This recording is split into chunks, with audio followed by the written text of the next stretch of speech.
takut fitrah. Jadi yang pokok persoalan nakal takut kan. Yang pokok persoalan nakal takut. Nakal takut jut. Ya. Man di antara nakal takut, libuh takut ino golom malam rorea. Alaian ni beda. Ya orang kampung ni.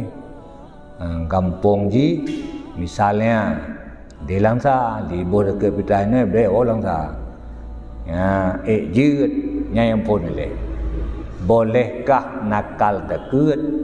Jawab dalam mazhab kita Syafi'i, pendapat yang kuat tidak boleh. Hansah nakal takut, hanjit takut. Mamanya hanjit pergi tu ke dia bolam. Yang kali ibu ino sedekah, ya rugo kana. Yang kali ibu sedekah, roh ke dia bolam. Ya.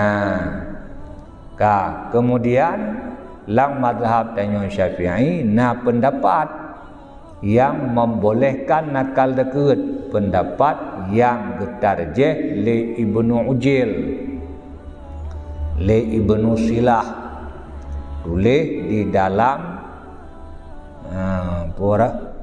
Bughyah Mustarsyidin.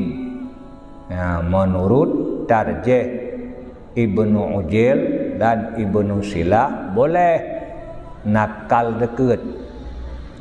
Boleh nakal. Boleh nakal takut. Mana nakal pinah. Dia boleh pinah, tadang data pendapatnya terus dia nak boleh. Terus bak tempat tengok hana payah tak boleh.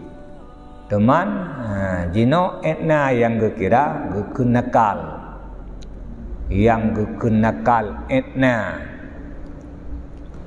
Ya, misalnya tadu ita munduna. Tabu fitrah ita membaru. Atau tadu ita membaru. Tabu fitrah dia ita munduna. Etnan na gekenakal. Na gekenakal takut menya etnan hana. Maya etnan hana gekenakal takut.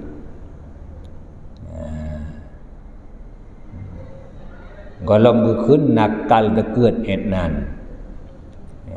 Beda kampung. Golom nakal takut. Mantang berdekatan. Mantang dodat dengan deo. Hana takut nakal takut.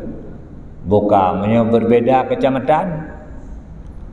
Dari kecamatannya kaime kecamatan je. Yang kayo nakal pinah. Dari sebuah kecamatan dibawa ke kecamatan lain dia. Yang nakal takut. Teman awate kata nakal lagi kan. Sah. Tadang datu pendapat kuat sah. Tadang datu pendapat yang getarjeh li Ibnu Ujil sah. Tamkat di Medan. Dekat tak boleh kena. Tak boleh kena.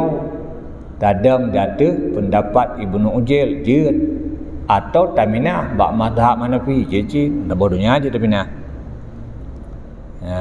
Boleh. Karenanya menyekai buat kasah kajut.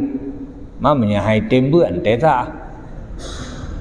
Kali buat kajut kamalim yang kasah. Menyahanai buat ante sah. Karena pupuk gelu. Pupuk gemuk. Kan berdasarkan ilmu.